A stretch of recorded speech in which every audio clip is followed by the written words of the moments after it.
Chapter 1.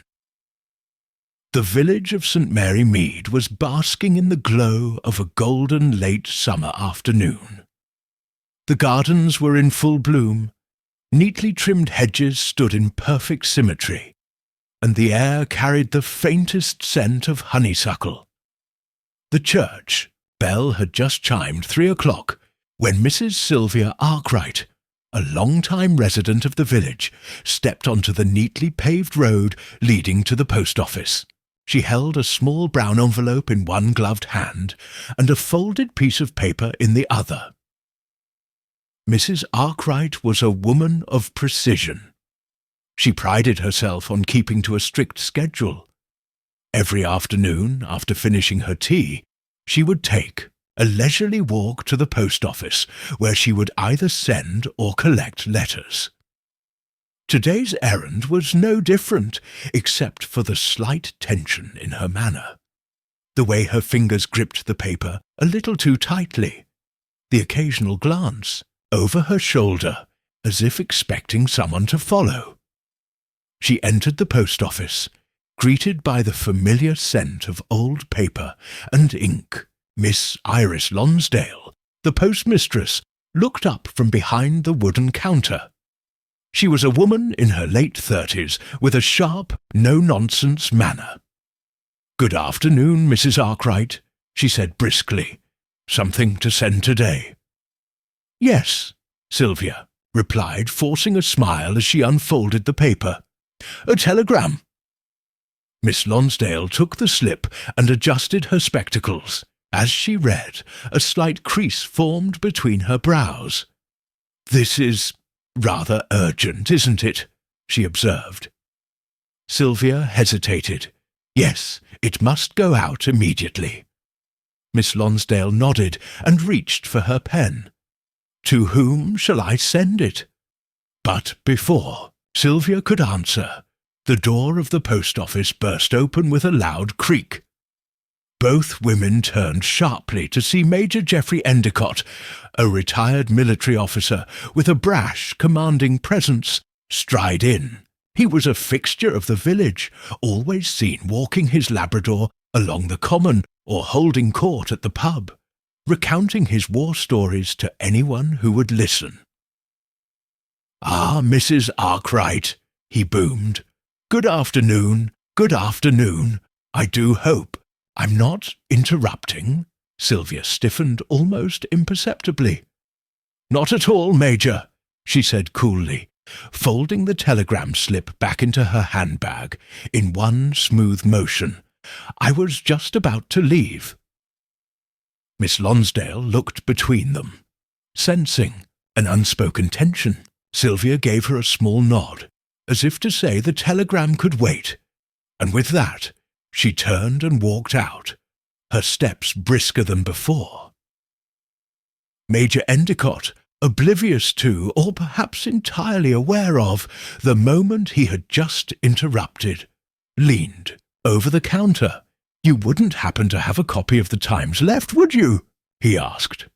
Miss Lonsdale handed him a newspaper, her thoughts still lingering on the telegram that had not been sent. That night, as darkness settled over St. Mary Mead, a storm rolled in from the west. Thunder rumbled in the distance, and rain began to fall in steady sheets. In a small, neatly kept cottage at the edge of the village, Sylvia Arkwright sat alone in her sitting room, a single lamp casting a pool of light over the letter she now held in her hands. A knock sounded at the door. Sylvia started, her heart hammering. She set the letter down carefully and rose. Another knock, firmer this time. She hesitated, then crossed the room and opened the door. A figure stood silhouetted against the storm. A breath of wind rushed past them, making the candle on the nearby table flicker. "You!" Sylvia whispered, her voice barely audible over the rain. The next morning, when Mrs. Edith Pringle, the Arkwrights' housekeeper, arrived promptly at 8, She found the house unsettlingly silent. She knocked on the door. No answer. With growing unease, she tried the handle. It turned easily. Stepping inside, she called out, "Mrs. Arkwright?" Still nothing. She moved through the house, her footsteps muffled by the thick carpet. When she reached the sitting room, she froze. Sylvia Arkwright was slumped over her writing desk, her head resting on her folded arms. A single candle had burned, down to its stub, wax hardened in uneven dribbles down the holder. And on the desk, right next to her hand, was a sheet of paper with hurried, uneven writing. A letter unfinished. Mrs. Pringle took an unsteady step forward, and then she saw the overturned bottle of sleeping tablets and Sylvia Arkwright's cold, lifeless hand. Chapter 2 Sent. Mary Mead had always been a village where little went unnoticed. The moment Mrs. Pringle ran from the Arkwright house, her apron flapping, her face white as a sheet, the wheels of village gossip were set into motion. By mid-morning, the tragic news had spread. Mrs. Sylvia Arkwright was dead. Inspector Harold Craythorne arrived at the Arkwright residence just past 11. He was a broad-shouldered man in his early 40s, with a serious demeanour and a preference for getting straight to the point. He stood in the modest sitting room, his sharp gaze sweeping over the scene. Dr. Adam Redfern, the village physician, had already examined the body and now stood beside him, adjusting his spectacles. "It appears to be a case of suicide, Doctor," Redfern remarked. "Overdose of sleeping tablets. The bottle was right there on the desk, half its contents gone." Craythorne made a low noise of scepticism. "And the letter?" Redfern nodded toward the sheet of paper on the desk, still resting, beside Sylvia's outstretched hand. The inspector stepped forward, his eyes scanning the uneven handwriting. "I have no choice but to—" The words trailed off, the pen having skidded to a stop mid-sentence. "No choice but to what?" Craythorne muttered. "And why stop writing, Doctor?" Redfern cleared his throat. The amount of the drug in her system was significant. She likely began feeling its effects while she was writing, and lost consciousness before she could finish. Craythorne looked around the room.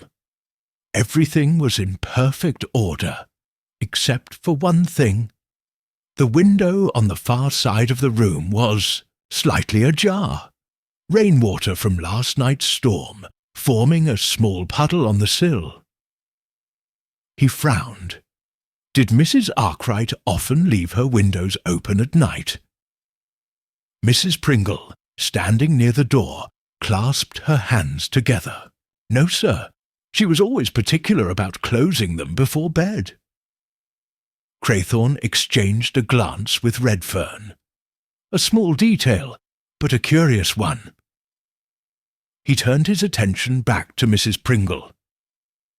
"When was the last time you saw her?" "Yesterday afternoon, sir, just before tea. She seemed unsettled. I didn't ask why, of course, but she was quieter than usual."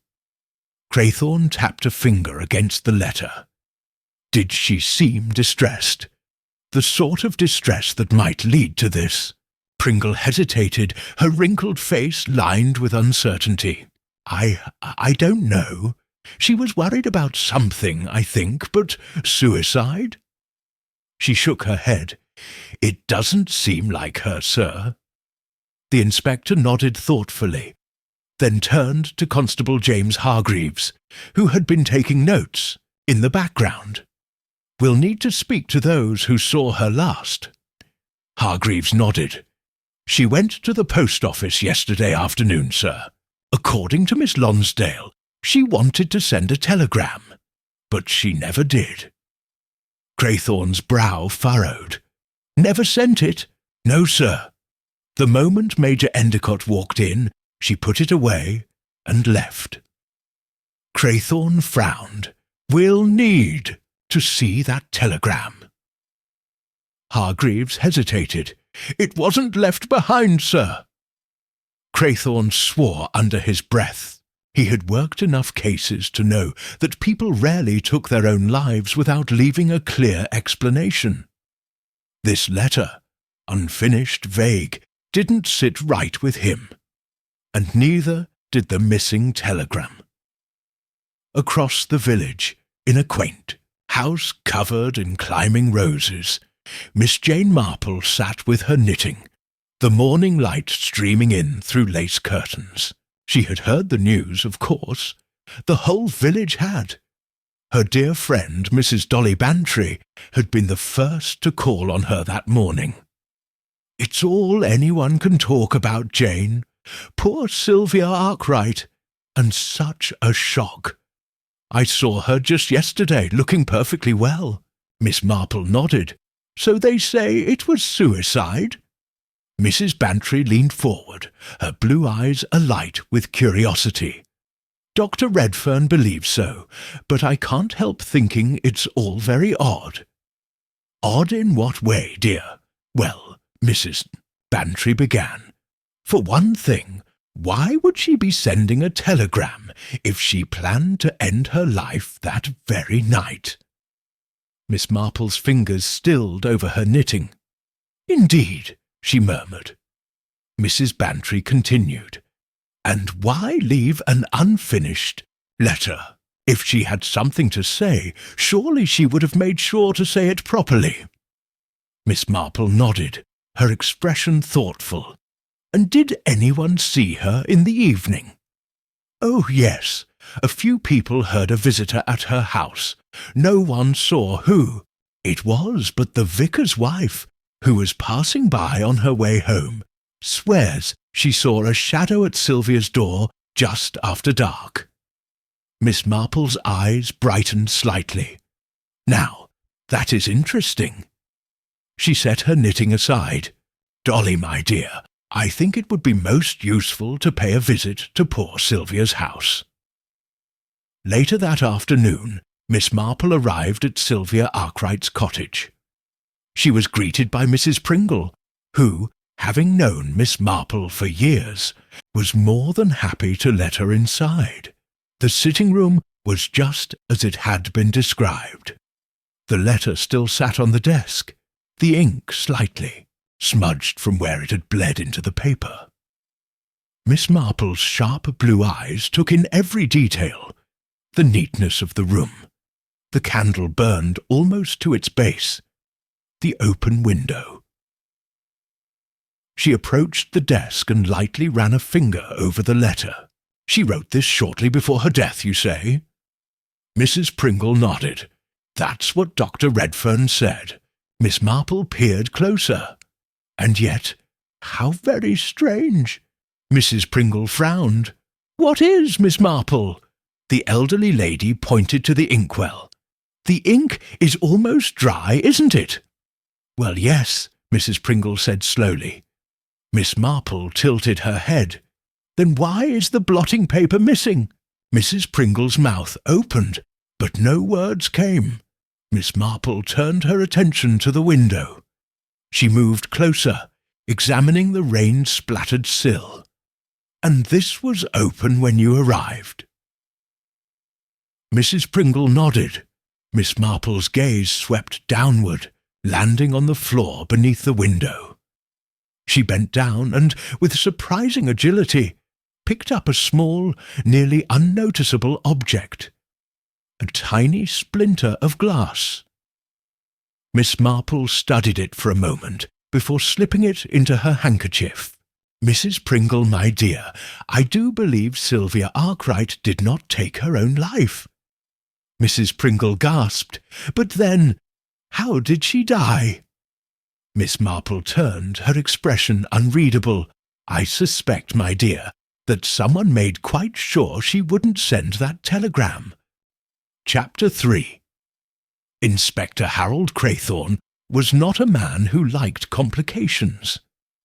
A straightforward case suited him best, one with clear motives, obvious suspects, and little room for doubt.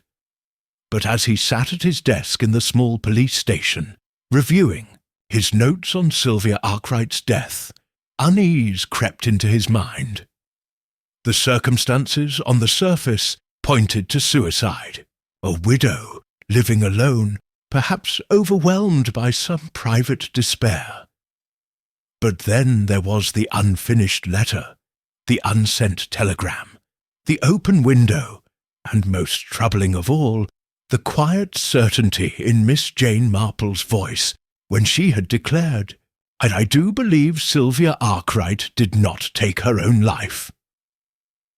Miss Marple was a woman of unassuming presence, with the look of a kindly grandmother more suited to baking scones than solving crimes. Yet Craythorne had learned enough about her to know that beneath her delicate lace collars and soft-spoken manner lay a mind as sharp as a needle. If she suspected foul play, he could not afford to dismiss her. He leaned back in his chair, staring at the notes before him. If Sylvia Arkwright had not taken her own life, then someone had wanted it to appear that way. The question was, who? Miss Marple, having spent the morning observing the details of Sylvia Arkwright's home, took her usual afternoon walk through St. Mary Mead. The village was alive with hushed conversations about the tragedy, and Miss Marple, well practised in the art of listening without appearing to do so, gathered several interesting pieces of information.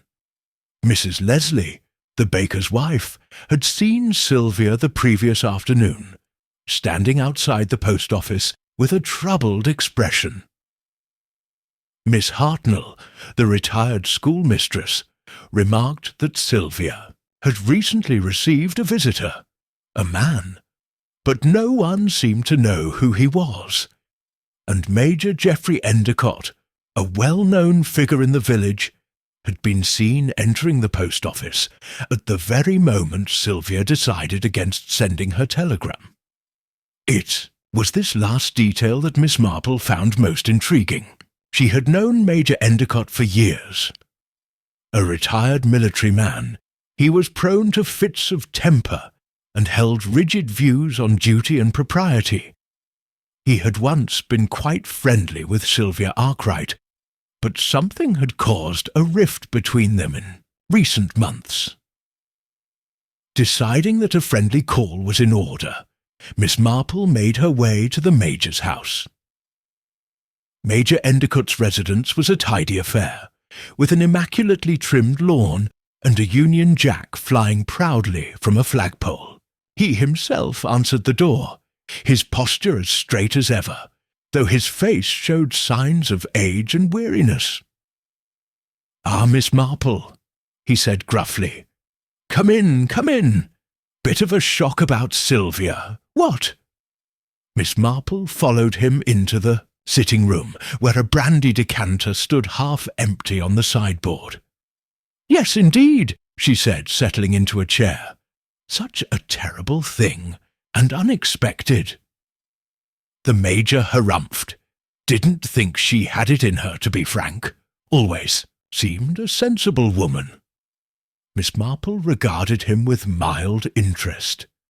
"And yet, I understand you saw her at the post office yesterday." The Major's expression shifted slightly. "Yes, I did. She looked upset. I asked if she was all right, but she brushed me off. Said she had a matter to attend to." Miss Marple's knitting needles clicked softly. "I heard she intended to send a telegram, but changed her mind when you arrived." The Major frowned. Well, yes, I suppose that's true. Thought it odd at the time." Miss Marple smiled gently. "What do you think she might have been trying to communicate?" Endicott's eyes darted away. "No idea," he muttered. "We hadn't spoken much lately." Miss Marple nodded, her fingers working deftly. It must have been very troubling for her, whatever it was. To change her mind so suddenly, almost as if she were afraid. The Major shifted uncomfortably. "Now see here, Miss Marple, if you're suggesting—" "I never suggest, dear." "Major," Miss Marple said sweetly, "I simply observe." She allowed a moment of silence to pass, then changed the subject to the weather. The Major relaxed slightly, but Miss Marple had already noted his reaction. That evening, as Miss Marple sat by her fireplace with a cup of tea, she reviewed what she had learned. Sylvia Arkwright had been distressed. She had attempted to send a telegram, but had abandoned the idea when Major Endicott arrived. That same evening, someone had visited her home, and by morning she was dead. Then there was the matter of the open window and the missing blotting paper. Mrs. Marple took a sip of tea. "Someone was in that room," she murmured to herself, "and they made sure Sylvia never sent that telegram." The question remained, who, and more importantly, what had Sylvia Arkwright wanted to say? Chapter 4.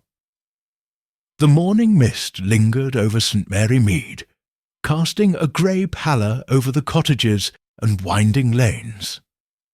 Miss Marple, clad in a neat woolen cardigan, made her way to the post office, where the ever-watchful Miss Emily Jacobs presided over the village's correspondence with meticulous care. Miss Jacobs, a woman of advanced years with an uncanny memory for the comings and goings of her patrons, was arranging a stack of envelopes when Miss Marple entered. She brightened immediately, adjusting her spectacles. "Miss Marple, what a morning, isn't it? And such terrible news about Mrs. Arkwright." Miss Marple sighed gently. "Yes, my dear, a very sad affair. I was just thinking about poor Sylvia yesterday, and how she must have felt, standing here, uncertain whether to send that telegram." Miss Jacobs pursed her lips. "Oh, I did think it strange. She wrote it out quite quickly. But then, just as I was about to take it, she hesitated, and then Major Endicott came in, and she folded it right up, as if she'd changed her mind all at once." Miss Marple's needles clicked in her bag. "Did you happen to see what she had written?" Miss Jacobs looked scandalized. "Miss Marple, you know very well I would never pry into private matters." Miss Marple nodded sympathetically. Of course, but I do wonder, was the telegram addressed locally, or perhaps further afield?" Miss Jacobs hesitated, then lowered her voice. "London, I believe. She didn't write the full address before she changed her mind, but I distinctly saw London W1 before she folded it away." Miss Marple considered this. London W1, a central district. If Sylvia had been reaching out to someone in such a location, it suggested business of some importance. "She seemed rather nervous, don't you think?" Miss Marple mused. Miss Jacobs nodded. "She did, but then, lately, she often looked troubled, ever since that gentleman started coming round." Miss Marple's expression didn't change, but her ears caught the slight edge of disapproval in Miss Jacobs's voice. "A gentleman?" Miss Jacobs sniffed. "A stranger, not from around here. He visited her house twice, I believe. Tall, fair-haired, and quite well-dressed. But I can't say I liked the look of him. Had a sharp sort of face, if you know what. Miss Marple did know what she meant." "Did they seem on good terms?" Miss Jacobs considered. It's hard to say. The first time I saw them, they were just talking at the gate. The second time, I thought they were arguing. She looked pale when he left. That was about a week ago." Miss Marple patted Miss Jacobs's hand. "You've been very helpful, my dear, and such a memory for details. You really ought to have been a detective." Miss Jacobs beamed at the compliment, though she quickly masked her pleasure with a modest shrug. Miss Marple left the post office deep in thought. A stranger, visiting Sylvia Arkwright twice, a disagreement, a telegram that never got sent, and then her sudden death. That afternoon, Miss Marple took a short journey to visit Colonel Melrose, Chief Constable of the county, who had always maintained a certain fondness for her sharp mind. His study, a dark wood-panelled room filled with books and hunting trophies, was a familiar setting for her. "Well, Jane," he said, pouring them each a cup of tea, "I hear you've been making inquiries about Sylvia Arkwright." Miss Marple sipped her tea. "Not inquiries, dear Colonel, just observations." He chuckled. "And what have you observed?" "That Sylvia was troubled before her death," Miss Marple said simply. "That she wished to send a telegram, but was afraid, too. That a stranger visited her recently and left her looking unwell." Colonel Melrose nodded. "The doctor says it was poisoning. A lethal dose, most likely taken in her tea. But there's no indication of forced entry or struggle." Miss Marple nodded. "Then she knew her killer." Melrose frowned. "You don't believe it was suicide?" Miss Marple gave him a kindly look. Sylvia Arkwright had made a decision to act. She had written that telegram for a reason. People who take their own lives don't typically make plans for the future. Colonel Melrose sighed. "You always see what others miss, Jane. If this was murder, I'll need to question those closest to her." Miss Marple stirred her tea. "Perhaps, but I wonder if it might be more useful to question those she had recently quarrelled with." That evening, just as Miss Marple was settling in with her knitting, a knock came at her door. It was Inspector Craythorne, looking grimmer than usual. "There's been another death," he said without preamble. Miss Marple put down her knitting. "Oh dear." Craythorne took a deep breath. "Major Endicott, found in his sitting room an hour ago, brandy glass beside him." Miss Marple's expression was unreadable. "Poison?" Craythorne nodded. "Looks that way.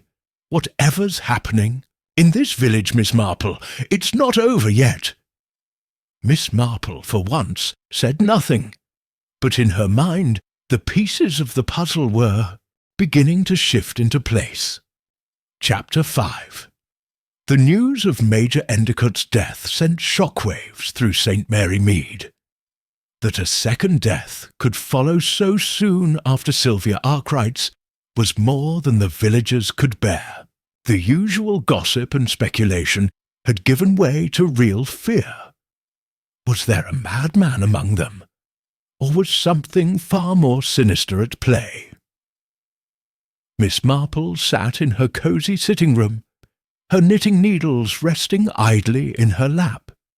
She had long since learned that crimes of passion and greed were rarely as random as they appeared. There was a connection between the two deaths, and it was only a matter of uncovering what it was. Her thoughts were interrupted by a knock at the door. When she opened it, she found Reverend Leonard Clement standing on her doorstep, his usual calm demeanour replaced by a look of deep concern. "Miss Marple," he said, stepping inside, "I don't wish to trouble you, but I had to speak with someone who might make sense of this dreadful business."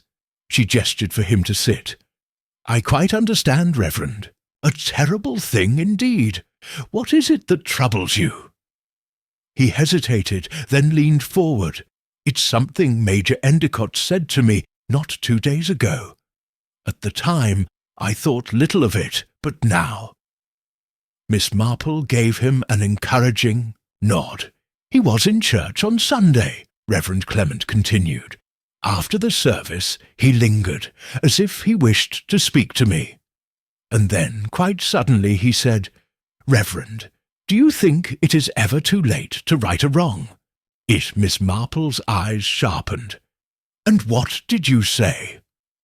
"I told him, of course, that repentance is always possible, that one should seek to atone for past sins." Reverend Clement sighed.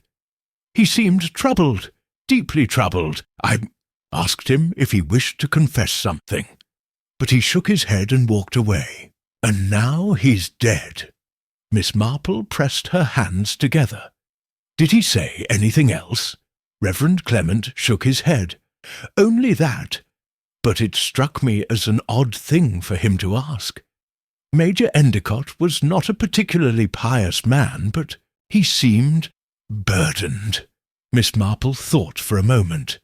"I believe, Reverend, that Major Endicott had uncovered something that frightened him, and he wished to set it right."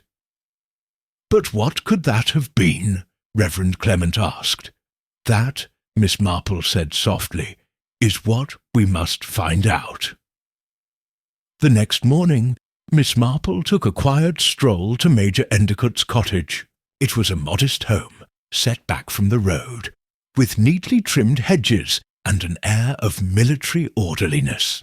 A constable stood outside, but upon seeing Miss Marple, he gave a respectful nod and let her pass. Inside, Inspector Craythorne was already there, examining the study where the Major had been found. Papers were strewn across the desk, and a half-written letter lay beside the empty brandy glass. Miss Marple peered at the letter, careful not to touch it. The ink was smudged in places, as if the Major's hand had been unsteady. Inspector Craythorne read aloud, "I can no longer keep silent. It is time the truth was known, no matter the cost. I have wrestled with my conscience, but there is no other way. Tomorrow I shall—" The sentence ended abruptly. Miss Marple glanced at the inspector. Tomorrow? He would have done what, I wonder? Craythorne exhaled sharply. "Looks like someone didn't want him to finish that thought." Miss Marple studied the papers on the desk. "Did you find anything else?" The inspector nodded. "A bank statement. He withdrew a large sum of money last week, £500, and yet there's no record of where it went." Miss Marple's fingers tightened slightly. "That is a great deal of money, particularly for a man who lived as modestly as Major Endicott." Craythorne agreed. "It must have gone somewhere, or to someone." Miss Marple picked up a small photograph that had been lying face down. It was an old picture, slightly faded, of a younger Major Endicott standing beside another man, a tall, fair-haired gentleman with sharp features. She turned to the inspector. "Have you identified this man?" Craythorne shook his head. "Not yet, but we will." Miss Marple placed the photograph back on the desk. "I believe, Inspector, that whoever this man is, he holds the key to the mystery." Later that afternoon, Miss Marple paid a visit to Miss Jacobs at the post office once more. "My dear," she said kindly, "I have a rather curious question for you." Miss Jacobs adjusted her spectacles. "Ask away, Miss Marple." "The telegram that Sylvia Arkwright nearly sent. Do you recall what time of day it was?" Miss Jacobs thought for a moment. Why, yes, it was around 4:30, just before tea time. Miss Marple nodded. And tell me, do you know if Major Endicott received any letters or telegrams that day? Miss Jacobs frowned. Now that you mention it, he did receive a telegram that very afternoon. I remember, because he looked quite alarmed when he read it. Miss Marple's lips pursed. Did you happen to see who it was from? Miss Jacobs hesitated. I shouldn't say, Miss Marple, but under the circumstances. She lowered her voice. It was from London, from someone named A. Devereux. Miss Marple's eyes flickered with recognition. A. Devereux? The name was familiar, and suddenly she remembered where she had heard it before. Many years ago, a scandal had rocked the London financial world, an embezzlement case involving a certain Arthur Devereux, a man who had vanished before he could be brought to justice. And now, it seemed, he had resurfaced. Miss Marple turned to Miss Jacobs. Thank you, my dear. You've been most helpful. As she walked back home, Miss Marple felt a sense of growing certainty. The pieces were falling into place. Sylvia Arkwright had hesitated to send a telegram. Major Endicott had received one, and died shortly after. Both deaths were connected to a long-buried secret, and now the name Devereux had returned. Mystified, Marple knew what she had to do next. Chapter 6. Miss Marple returned home deep in thought, her steps measured as she walked through the quiet lanes of St. Mary Mead. The name Devereux had stirred something in her memory, and now she was certain. This case was not merely one of sudden violence or personal quarrels. It was tied to a past deception, a long-hidden crime that had only now begun to unravel. Settling into her chair with a fresh cup of tea, she allowed her mind to drift back through the years. Arthur Devereux. Yes, she had read about him in the papers. An unscrupulous financier accused of embezzling thousands of pounds. A scandalous case, but one that had ended strangely. Before he could be arrested, Devereux had disappeared. Some believed he had fled abroad, while others suspected he had died under an assumed name. But now, after all these years, his name had surfaced once again in connection with 2 deaths in St. Mary Mead. She took a sip of tea, her sharp eyes narrowing. If Arthur Devereux was indeed alive, what had brought him here? And why had Sylvia Arkwright and Major Endicott died so soon after his reappearance? The next morning, she made her way to the village library. The old newspapers were kept in bound, volumes, and Miss Marple was always pleased by how much history could be gleaned from their pages. With practiced efficiency, she found what she was looking for, an article from nearly 20 years ago detailing the collapse of Devereux's investment firm. She ran a finger down the text until she found the information she needed. Devereux had had a business partner, a man named Geoffrey Henshaw. Unlike Devereux, Henshaw had been arrested, but had insisted throughout his trial that he was innocent. He claimed Devereux had orchestrated everything, and that he himself had been left to take the blame. But the courts had been unsympathetic, and Henshaw had been sentenced to prison. Miss Marple frowned slightly. Henshaw's name was unfamiliar to her, which meant he had not made headlines after his release. But she knew how to find out more. Leaving the library, she paid a visit to the one person who, if anyone in the village knew, might have heard something of Henshaw's whereabouts. Miss Jacobs at the post office greeted her with a polite smile. "Back again, Miss Marple. More telegram business?" Miss Marple gave a slight chuckle. "In a way, my dear. But I was wondering if you might help me with something else.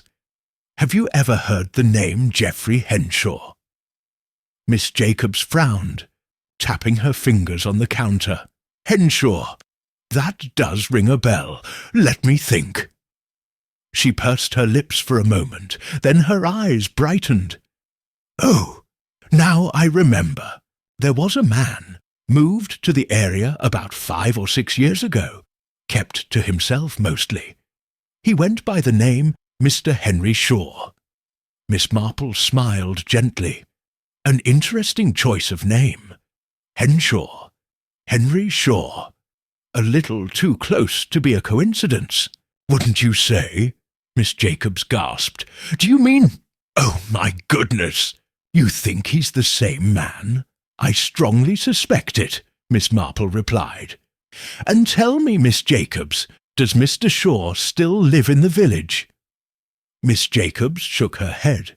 "No, he left a couple of years ago, but I believe he still keeps a cottage just outside of town, only comes back on occasion." Miss Marple nodded, absorbing this information. If Henshaw, now Henry Shaw, was still connected to the area, then he too might have crossed paths with Major Endicott, and perhaps even with Sylvia Arkwright. With quiet determination, Miss Marple set off towards the outskirts of the village, where Mr. Shaw's cottage stood. It was a small, neat home, with ivy creeping up its stone walls. There was no sign of life, but that did not deter her. She approached the door and knocked firmly. After a pause, she heard slow, shuffling footsteps. The door opened just a crack, revealing an older man with tired, wary eyes. "Yes?" His voice was gruff, as though he had grown unused to conversation. Miss Marple gave her warmest smile. "Mr. Shaw, I presume?" His eyes flickered with suspicion. "Who's asking?" "My name is Miss Marple," she said pleasantly. "I was hoping to ask you a few questions about an old acquaintance of yours, a man named Arthur Devereux." The reaction was immediate. Mr. Shaw's face went pale, and the door, which had been slightly ajar, began to close. "I don't know anything about that," he muttered. "You're mistaken." "Oh, I don't think I am," Miss Marple said gently. "I believe you knew Arthur Devereux very well, and I think you may have learned something recently, something that frightened you." His grip on the door tightened. "I don't want any trouble." Miss Marple's voice remained calm. "Mr. Shaw, 2 people are dead, and I think you may hold the key to understanding why." The silence stretched between them. Then, with a reluctant sigh, Mr. Shaw opened the door wider and stepped back. "Come in," he said gruffly. "But I don't know how much help I'll be." Miss Marple entered, taking in the modest furnishings. It was the home of a man who had lived quietly, trying to escape his past. Mr. Shaw gestured for her to sit, then lowered himself into an armchair. "I suppose there's no use denying it. I was Geoffrey Henshaw once, but I left all that behind. I wanted no part in what Devereux did." Miss Marple nodded. "But you heard from him recently, didn't you?" Shaw's fingers twitched slightly. "Not directly, but someone left a message for me. A warning." Miss Marple leaned forward. "A warning?" Shaw hesitated, then reached into a drawer and pulled out a crumpled piece of paper. He handed it to her, and she unfolded it carefully. The message was written in neat, slanted handwriting. "The past is not forgotten. Beware those who seek the truth." Miss Marple read it twice before looking up. "When did you receive this?" 3 days ago, Shaw said. "Left on my doorstep. No signature, no explanation." Miss Marple's mind whirred. 3 days ago, just before Sylvia Arkwright had died.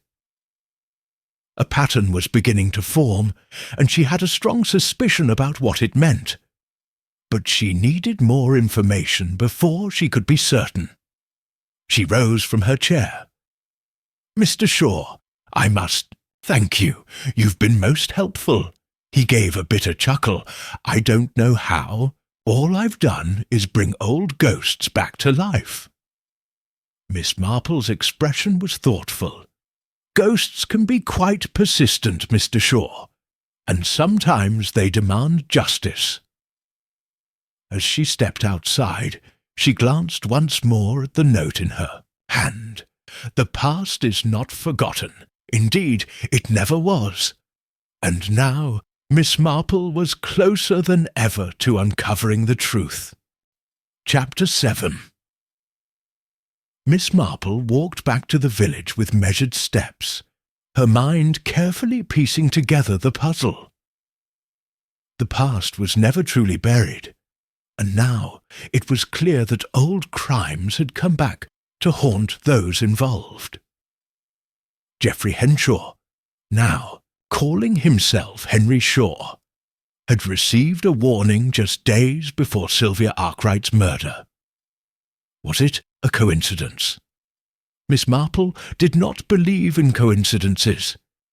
She decided it was time to visit Inspector Craddock. The inspector, though competent, often overlooked the subtleties of human behaviour that Miss Marple found so telling. If he was close to drawing a conclusion, she feared it might be the wrong one. At the police station, she was met by a young constable who regarded her with polite curiosity. "Good afternoon, Miss Marple. Here to see the inspector." "Yes, if he's not too busy," she said with a kind smile. The constable nodded and disappeared into the back room. Moments later, Inspector Craddock emerged, looking both pleased and wary. "Miss Marple, something tells me you've uncovered something." Miss Marple settled herself in the chair he offered. "I wouldn't be so bold as to say that, Inspector, but I have noticed a few peculiarities." Craddock leaned forward. "Go on." "Tell me, Inspector, has the name Arthur Devereux come up in your investigation?" Craddock frowned. "Devereux? No, I can't say that it has. Why?" Miss Marple folded her hands neatly. "Because I believe it should have." She proceeded to tell him about Devereux's past, his fraudulent dealings, and his sudden disappearance, years ago. She explained how Geoffrey Henshaw, now Henry Shaw, had once been Devereux's business partner and had taken the fall for crimes he insisted he had not committed. Craddock listened intently, his expression growing serious. "And you think Devereux is somehow tied to the murders? I suspect he is at the very heart of them," Miss Marple said calmly. "Think about it, Inspector. Sylvia Arkwright was attempting to send a telegram the night she died, and Major Endicott had been making inquiries of his own. What if they had discovered something about Devereux, something that put them in danger?" Craddock exhaled sharply. "That would mean Devereux is alive." Miss Marple nodded. "Precisely." The inspector drummed his fingers on the desk. "If you're right, we need to find him, and fast." Miss Marple gave him a knowing look. "I believe he has already been found, Inspector. We simply haven't recognized him yet." Craddock frowned. "You mean he's been hiding in plain sight?" Miss Marple's blue eyes twinkled. "I do. Craddock immediately called for his constable. "Bring me everything we have on newcomers to the village in the last 5 years." The constable hurried off, and Miss Marple allowed herself a small sip of tea from the cup Craddock had provided. I would suggest looking at people who keep to themselves, someone who is rarely seen, but always listening. Craddock rubbed his chin. "There is one man who fits that description. Mr. Leonard Hayward, lives on the edge of the village, keeps to himself, says he's a retired banker." Miss Marple smiled. "A banker, you say? How very interesting." Within the hour, Inspector Craddock and his men were at Hayward's cottage. Miss Marple had not accompanied them. Police work required a certain level of authority she did not possess. But she waited patiently at the station. When Craddock returned, his expression was grim. "You were right, Miss Marple. Hayward isn't Hayward at all. He's Arthur Devereux." Miss Marple simply nodded. "And did he confess?" Craddock sighed. "Not exactly. But he was packing a suitcase when we arrived, and he nearly jumped out the back window when he saw us. He knew the game was up." Miss Marple set down her teacup. "Then the question that remains is, did he kill Sylvia Arkwright and Major Endicott?" Craddock rubbed his temples. "He denies it, claims he didn't even know them." Miss Marple's lips pursed slightly. "Ah, but that is the trouble with lies, Inspector. They tend to unravel." Craddock nodded. "We found papers in his house, false identities, bank records. He's been moving money around for years, keeping under the radar, but nothing directly tying him to the murders." Miss Marple stood. "Then we must look elsewhere for the missing piece, and I believe I know exactly where to find it." Craddock gave her a weary smile. "I don't suppose you'll tell me?" Miss Marple chuckled. "Oh, Inspector, that would ruin the fun, wouldn't it?" With that, she took her leave, knowing that the final piece of the puzzle was now within reach. Chapter 8. The village of St. Mary Mead was abuzz with the latest development. Mr. Leonard Hayward, the quiet, unassuming man who had lived at the edge of the village for years, had been unmasked as Arthur Devereux, a swindler with a past steeped in fraud and deception. But while Inspector Craddock was convinced they had found their man, Miss Marple was not entirely satisfied. Sitting by her window with her knitting in hand, she pondered the case. Arthur Devereux had a great deal to lose if he was discovered, but something about his reaction to the police's arrival troubled her. A man like Devereux, one who had spent decades deceiving people, slipping from identity to identity, would surely have had a plan. He had fled, yes, but the panic in his actions suggested he had not anticipated being caught. That, in itself, was curious. Then there was the matter of the telegram. Miss Marple knew with absolute certainty that Sylvia Arkwright had uncovered something she was desperate to communicate. If she had wanted to expose Arthur Devereux, why had she chosen a telegram? Why not go directly to the authorities? The answer was simple, because the person she wanted to reach was not in the village. Miss Marple's thoughts were interrupted by a knock at her door. It was Mrs. Brent, the postmistress, looking pale and nervous. "Oh, Miss Marple, I just had to come see you. I know you've been asking about that telegram poor Sylvia Arkwright tried to send." Miss Marple set aside her knitting. "Yes, dear. Have you remembered something?" Mrs. Brent nodded vigorously. "It's been bothering me all morning. I went through my records, and I realized something odd. You see, When a telegram is cancelled, we make a note of it. But Sylvia's message, there's no record of it ever being sent or cancelled. It's as if it just vanished." Miss Marple's eyes twinkled. "That is most peculiar indeed, my dear. Are you quite certain?" Mrs. Brent nodded. "I'd swear it, Miss Marple. And another thing, just before Sylvia came in that evening, I saw Major Endicott talking to Mr. Shaw. They were having a right serious conversation, they were." Miss Marple's fingers tightened slightly around her knitting needles. "And did you happen to hear what they were discussing?" Mrs. Brent hesitated. "Not exactly, but I remember Major Endicott looking quite upset. And when Sylvia came in, after him, she was in a dreadful hurry." Miss Marple gave her a reassuring smile. "Thank you, dear. That is very helpful indeed." After Mrs. Brent had left, Miss Marple sat back in her chair, considering what she had learned.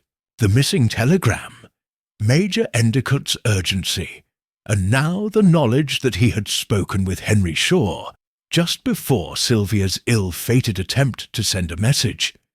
It was all coming together. There was one last piece of the puzzle she needed, and for that she would need to pay a visit to Henry Shaw himself. The next morning, Miss Marple walked to Shaw's modest cottage on the outskirts of the village. He greeted her at the door with polite surprise.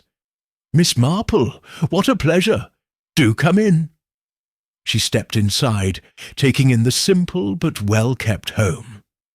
Shaw gestured to a chair, and she sat, her hands neatly folded in her lap. "I do hope I'm not disturbing you, Mr. Shaw," she said pleasantly. "I was just reflecting on poor Sylvia Arkwright's fate, and found myself thinking about the matter of her telegram." Shaw stiffened slightly. "Her telegram?" "Yes. You see, it appears that it was never officially recorded. Isn't that strange?" Shaw forced a chuckle. "Well, I suppose mistakes happen." Miss Marple studied him keenly. "Indeed. But then there's also the fact that she was seen speaking with you that evening, along with Major Endicott." Shaw's face darkened. "I don't see what that has to do with anything," Miss Marple continued, her tone light but unyielding. "Oh, but I do, Mr. Shaw, because I believe Sylvia was trying to warn someone about something she and Major Endicott had uncovered." Shaw stood abruptly. "Miss Marple, I don't appreciate these insinuations." Miss Marple remained seated, entirely unruffled. "I dare say you don't, Mr. Shaw, but the truth has a way of surfacing, you know. It always does." Shaw's jaw tightened. "You should leave." Miss Marple rose gracefully. "Of course. But before I do, let me leave you with one final thought." She met his gaze steadily. If Arthur Devereux did not kill Sylvia Arkwright and Major Endicott, then who did? She turned and left, hearing the sharp intake of breath from behind her. As she stepped onto the cobbled path, she allowed herself a small smile. She had just set the final trap. Now, all she had to do was wait. Chapter 9. Miss Marple returned to her cottage, her mind alight with possibilities. Henry Shaw's reaction had been most revealing. He had not simply been defensive. He had been afraid. The distinction was crucial. A guilty man, if properly cornered, would often lash out in anger or attempt to divert suspicion. Fear, however, suggested something else. It suggested that he was waiting for the other shoe to drop. She resumed her knitting, allowing the repetitive motion to aid her thoughts. If Shaw was involved in Sylvia Arkwright's murder, then what of Major Endicott? His death, too, was suspicious. a man who had been the picture of health suddenly collapsing after a seemingly trivial accident. It would be foolish to ignore the possibility of poison. Just as she was considering this further, a knock at the door interrupted her thoughts. She rose to find Inspector Craddock standing on her doorstep, his expression grim. "Miss Marple," he said by way of greeting, stepping inside at her invitation. "I have to say, this case is proving to be more tangled than I initially thought. We caught Arthur Devereux, but something doesn't sit right." Miss Marple gestured for him to take a seat. "Tell me, dear boy, what troubles you?"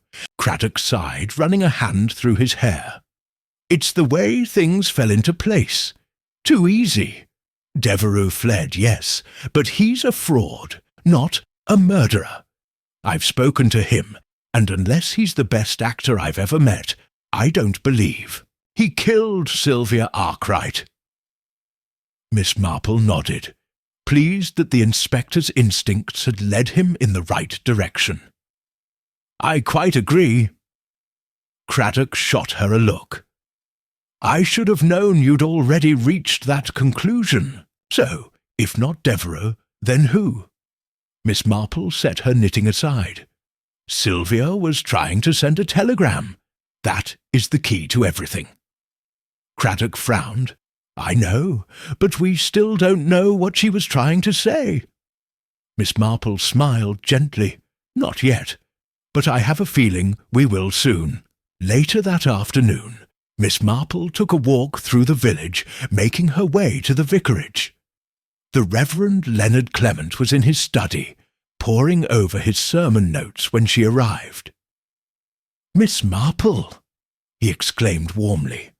"What a delightful surprise!" She accepted his offer of tea and settled into a chair. "I won't take up much of your time, Reverend, but I was wondering, do you recall if Sylvia Arkwright attended church regularly?" The vicar thought for a moment. "Oh yes, quite regularly. She was a kind girl, very involved in the community." Miss Marple nodded. "And did she ever speak to you in confidence? Perhaps about something troubling her?" The vicar hesitated. "She did, actually. A few days before she died, she came to me, quite distressed. She said she had discovered something dreadful and didn't know what to do." Miss Marple's eyes sharpened. "Did she tell you what it was?" He sighed. "No, I'm afraid she was quite vague. But she did mention one thing. She said she had seen something she wasn't supposed to see." Miss Marple's pulse quickened. "And did she mention anyone by name?" The vicar hesitated before nodding. "Yes, she mentioned Henry Shaw." Miss Marple sat back, her mind racing. It all fit. Sylvia had discovered something incriminating about Shaw, something dangerous enough that she felt compelled to send a telegram. But before she could, she was silenced. Miss Marple rose with a smile. "Thank you, Reverend.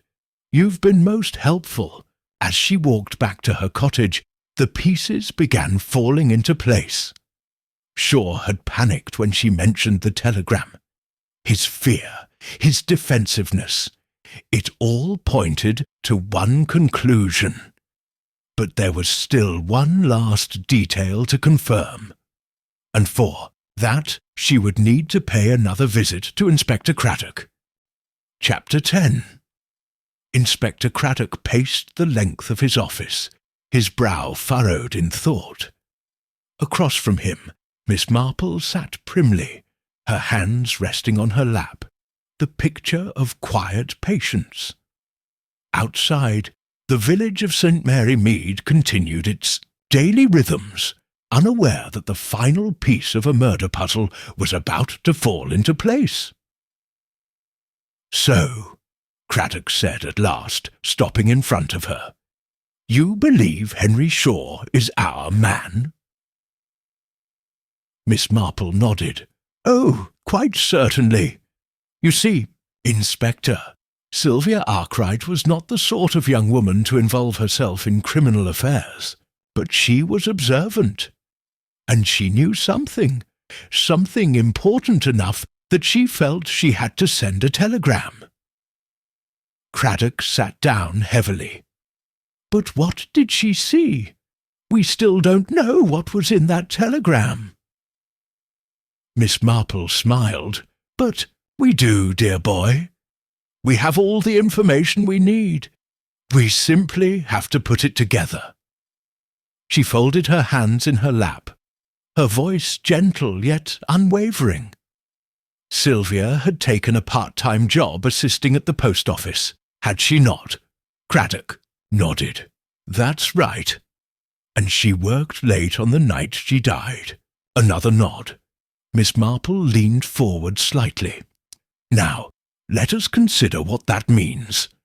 The post office handles not only letters but telegrams, urgent messages, confidential ones. Suppose Sylvia happened to read a telegram she was not meant to see." Craddock's eyes sharpened. "Go on." Miss Marple's expression grew serious. "A telegram is an efficient way to communicate, but also a dangerous one if the message falls into the wrong hands. Sylvia must have seen something, perhaps an address, a name that alarmed her. She attempted to send her own telegram to warn someone, but before she could do so, she was killed." Craddock frowned. "But who was the telegram meant for?" Miss Marple's eyes twinkled. "That, Inspector, is where we turn our attention to Major Endicott." Craddock exhaled sharply. "The Major? You believe his death was linked to Sylvia's murder?" "Oh, yes," Miss Marple said firmly, "and I believe Henry Shaw is at the centre of it all. The Major's death was not a coincidence. It was a necessity." She paused, letting the words sink in. Sylvia must have seen a telegram meant for Major Endicott, something that revealed a dangerous truth. She realized he was in danger and tried to warn him. But Shaw, realizing the risk, killed her first. Then, when it became clear that the Major was still a threat, he arranged for his death as well. Craddock stood abruptly. "Good Lord, poison. That's why the Major's collapse seemed so sudden." Miss Marple inclined her head. "Precisely. A carefully administered dose, perhaps in a drink. Something that would make his death appear natural. But Shaw made a mistake." Craddock grabbed his hat. "We have to bring him in." Henry Shaw was found at his home, attempting to hastily pack a suitcase. When Craddock and his men arrived, his face turned ashen. I don't know what this is about," he stammered. Craddock's expression was grim. "We think you do." Miss Marple watched as the inspector stepped forward. "Sylvia Arkwright read a telegram, didn't she? One meant for Major Endicott. She saw something she wasn't supposed to see, and you couldn't risk her telling anyone." Shaw's hands clenched at his sides. "You have no proof." Miss Marple spoke then, her voice soft yet piercing. "You made a fatal error, Mr. Shaw. You assumed Sylvia had sent the telegram before you killed her. But she hadn't. And when you realized the telegram was never sent, you panicked." Shaw's breath came in quick, shallow bursts. "That's nonsense." Miss Marple tilted her head. "Is it? Then why were you so nervous when I mentioned it the other day?" Craddock took a step forward. "We had your late wife's remains examined, Shaw. There were traces of digitalis in her system." Shaw's face twisted. "That was an accident." Miss Marple shook her head. No, Mr. Shaw, it was murder. Just like Sylvia Arkwright, just like Major Endicott. For a moment, Shaw stood frozen. Then, with a sudden burst of movement, he lunged for the door. Craddock was faster. The inspector grabbed him, pinning his arms behind his back. "It's over," Craddock said grimly. "You're under arrest." As Shaw was led away, Miss Marple sighed, returning to her knitting. "A dreadful business," she murmured. Craddock shook his head. "And yet, if not for you, he might have gotten away with it." Miss Marple smiled. "Oh, my dear boy, one only has to pay attention. The answers are always there."